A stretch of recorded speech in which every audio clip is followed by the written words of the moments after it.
Goldman Sachs and 1MDB, the $10 billion scandal that broke global trust.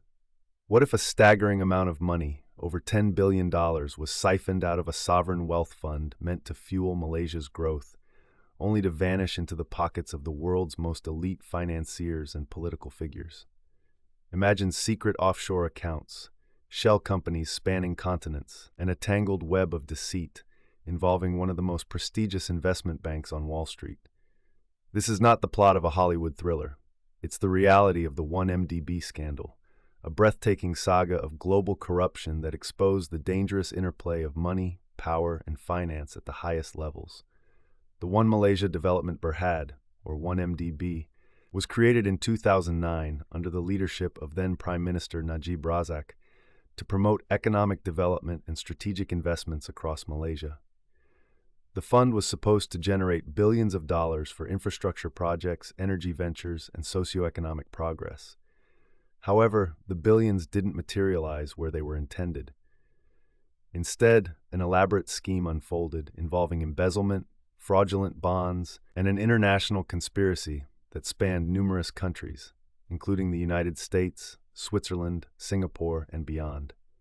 Central to this scandal was Goldman Sachs, one of the world's leading financial institutions, which helped raise almost $7 billion through bond sales for 1MDB, fees swelling to nearly $600 million, one of the highest in recent memory. But the oversight was either negligent or complicit, as much of this money vanished into illicit channels. Understanding this scandal is critical because it not only highlights a massive breach of trust and governance, but also exposes how global financial systems can be manipulated, with ordinary citizens bearing the brunt of such corruption. To unravel how this happened, it's important to first understand what sovereign wealth funds like 1MDB are and the role investment banks play in such transactions. Sovereign wealth funds are state-owned investment pools that governments use to invest in assets that can generate returns long-term. Think of them as national savings accounts intended to build wealth for future generations. To raise capital for these funds, the government may issue bonds, which are essentially loans that investors buy, expecting periodic interest payments and a future payout of principal. Here's where Goldman Sachs entered the picture. The bank underwrote 3 major bond issues totaling nearly $7 billion between 2012 and 2013. Underwriting means that Goldman Sachs guaranteed the sale and distribution of bonds to investors worldwide, assuming risk in exchange for fees.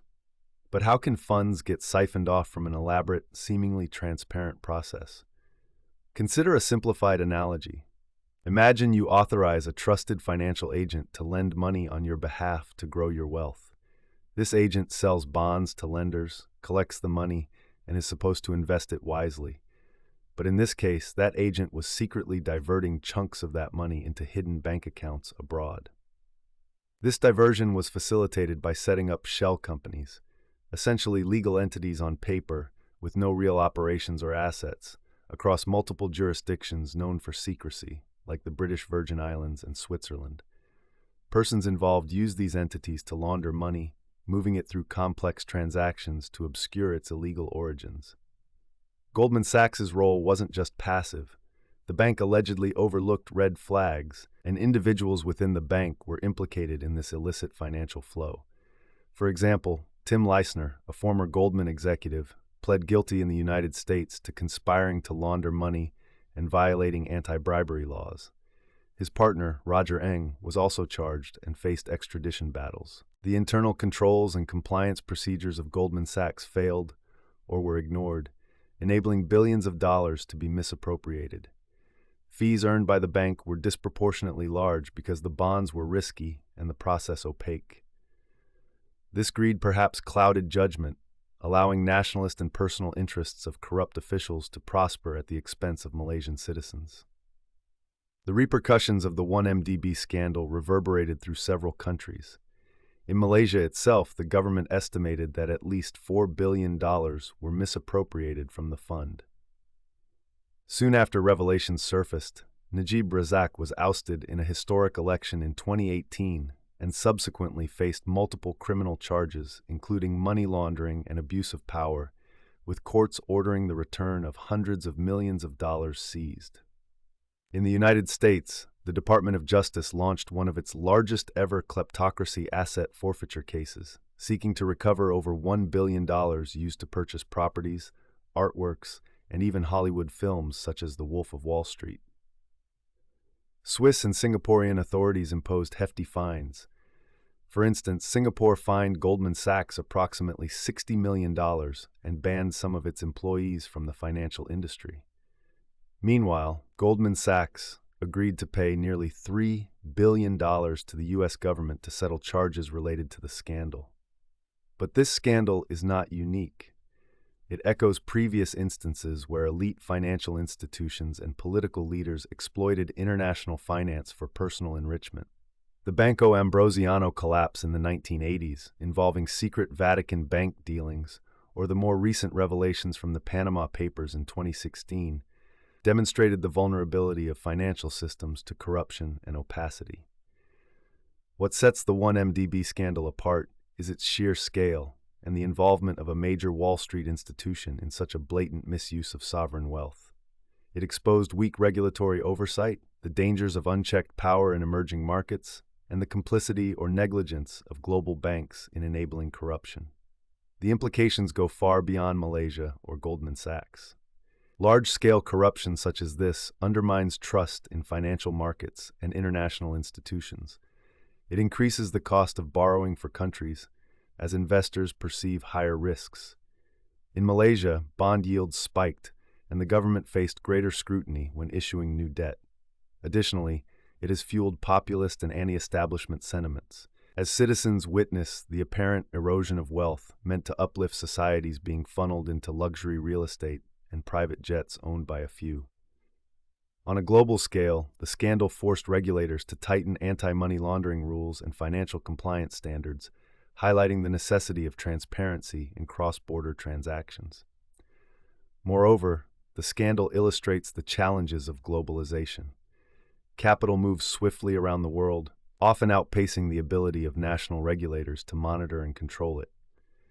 Corrupt actors exploit disparate legal systems and secrecy havens, leveraging financial instruments designed for legitimate economic activity to conceal criminal behavior. This creates a systemic vulnerability that is difficult to eradicate without international cooperation and stringent enforcement. It also brings up uncomfortable questions about the ethical responsibilities of global financial institutions. Should banks act as mere intermediaries, or should they bear greater accountability for the end use of funds they help raise? For everyday individuals, these stories underscore the importance of transparency, accountability, and civic vigilance. When billions disappear from public coffers, it's taxpayers and citizens who must often foot the bill through austerity measures or diminished public services. The 1MDB scandal serves as a cautionary tale of how unchecked ambition and greed can ravage national economies and trust in institutions. It urges us to ask, what safeguards are in place to prevent such abuses in our countries? How can we demand greater scrutiny over where our money is invested, especially when public funds are involved? And perhaps most importantly, how can we ensure that financial power is wielded responsibly to serve societies rather than undermine them? In a world increasingly interconnected by finance, the lessons from 1MDB resonate globally. Corruption not only threatens economic growth but destabilizes political systems and harms millions who rely on public investment for education, healthcare, and infrastructure. Recognizing the mechanisms behind such scandals is the first step toward demanding reforms. After all, if the money in a sovereign fund can be lost in plain sight, what does that say about the strength of our global financial architecture? And what will it take for the world to truly clean up its act?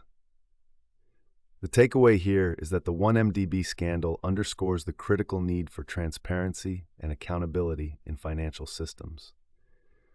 By understanding how corruption can exploit vulnerabilities in governance, citizens can advocate for stronger oversight and institutional safeguards. Ultimately, it serves as a reminder that financial power must be guided by ethical responsibility to protect the common good and build trust within society. If you found this story interesting, hit that like button and subscribe so we can keep making these videos.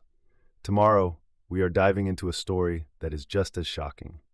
Danske Bank, the $200 billion money laundering scandal. You will not want to miss it. I will see you there.